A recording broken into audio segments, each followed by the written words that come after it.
Hello, friends. This is Dave Hurwitz, executive editor at ClassicsToday.com, here with random reviews from the Overflow room. And today, we're into our penultimate Hindemith video, number 16 of them. Wow, baby. And some things we've seen before, but some things we haven't. It's really quite an interesting selection. And one of the reasons I keep all these things down here is because from a historical point of view, I like to see what the labels did and how things were issued and reissued and remastered and recoupled and all that stuff. So I have the history. The truth of the matter is, if I weren't doing this professionally, I could get rid of a ton of this stuff because there's so much duplication, but they're in different formats. So I keep it so that I can get my facts straight. It's much easier to do than trying to research it all online. So here we have, what is this? This looks like a custom pressing of some sort. Oh, it's a Musical Heritage Society release. Remember them? Of Hindemith's Nobilissima Visione, Der Schwanendreher, and concert music for strings and brass with the San Francisco Symphony, Herbert Blomstedt, and Geraldine Walter, viola, a very fine violist. These are wonderful performances, and we've talked about them before because I have them as a threefer, one of those trio 3 mid-price releases, and also the individual discs. Now, 2 of the discs were with San Francisco, and the last of them, which had the Sinfonia Serena and the Harmony of the World Symphony, were with the Gewandhaus, and they were all on Decca, and they're really, really fine performances for the most part, and these are quite lovely, and we've talked about them, so we don't need to go through it again, but they're really, really worthwhile. If you don't know Blomstedt's Hindemith, you should. It's a pity the series didn't continue, because there was a lot more music he would have done, and I could have done, and I would have liked to hear him do. Then we have, this very interesting Telefunken, actually, historical recording from 1934 and 38. We've got Stravinsky's Jeu de Cartes, the Berlin Phil, conducted by Stravinsky, and Hindemith's Mathis der Maler, conducted by Hindemith. Now, the Hindemith was recorded in 1934, at the time that the piece had its premiere and caused Hindemith ever so much trouble with the Nazi regime, which had just come to power. He was lucky he was able to get this recording made. By 1938, Stravinsky, people were expressing reservations about the Nazi regime, but Stravinsky didn't care at all. Notably didn't care what the Nazis were doing. He just wanted the attention and the prestige of conducting the Berlin Philharmonic in one of his more amusing ballets. I love Jeu de Cartes, by the way. But these were recorded in the mid-30s, and the sound is icky. And they have, historical merit. But performance-wise, they've been eclipsed like a million times over. Let's not kid ourselves.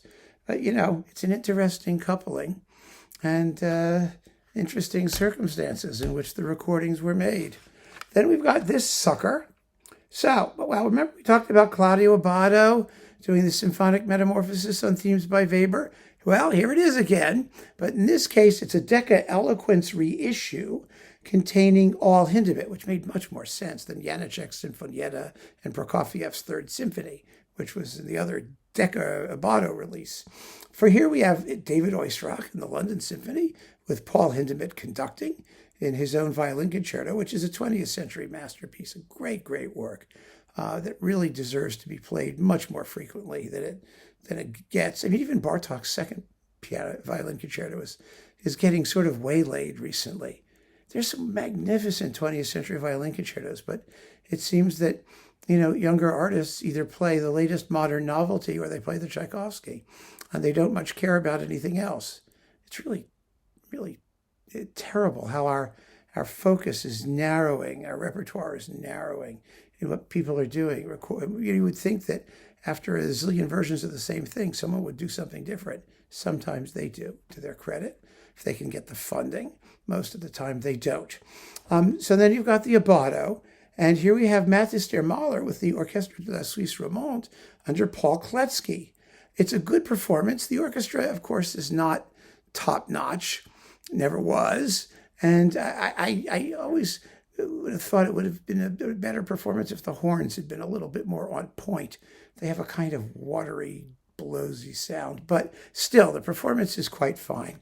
And Kletsky was an admirable conductor, and it's good to have his vision of the work. I talked in a previous video how Mathis der Mahler used to be standard stuff.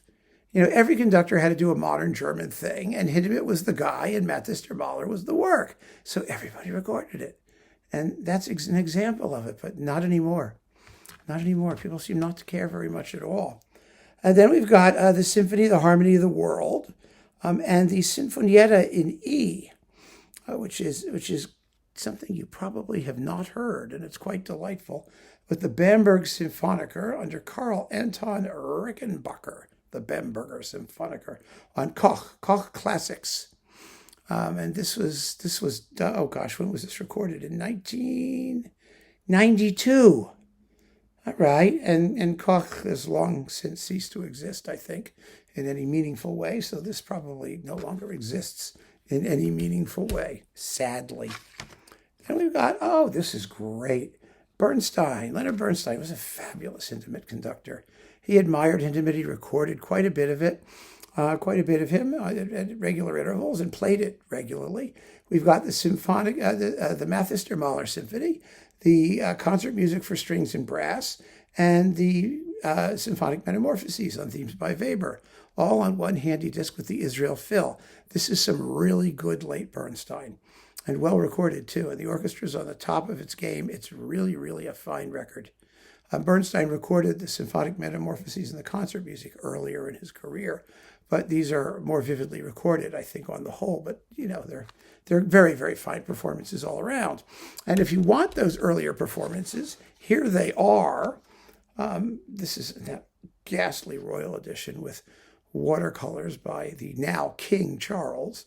The symphonic metamorphoses and concert music is on here on Sony. But the real standout treat is the Symphony in E flat, which is one of the great 20th century symphonies. It's in cyclical form. It has, you know, shared themes and motives between the movements. It's interesting to listen to. The first movement sounds like a Star Wars soundtrack. It's a really heroic 5-minute thing. Then comes a funeral march with rich brass writing, an interesting and quirky scherzo, and then a heavy-duty finale that rises to just a shattering climax at the end. It's absolutely brilliant, and this is quite simply the most thrilling performance it's ever had. Everybody else sounds sort of clunky in comparison, except for Tortelier on Chandos. That's a very good version. But this is amazing and thrilling. And if you don't know it, oh, you're missing one of Bernstein's most exciting performances. It's just incredible. And then, last but not least, oh, the Symphonic Metamorphosis, naturally, Nobilissima Visione and Mathis der Mahler, here with the Czech Philharmonic on Superphone. The conductors are Gaetano Delogu and Oskar Danon. And these were recorded, well, what does it say when they were recorded? Yes, 1976 and 79 for Mathis. Boy, this is fun. It's wonderful hearing the Czech Philharmonic play this music. And the performances are perky and vibrant and quite decently recorded for their day. That's sort of a collector's item, this recording. I don't think you'll find it easily anywhere else ever. But you may, if you see it, snag it. If you're a Hindemithian, you might as well. So keep on listening, friends. One more video to go. Take care.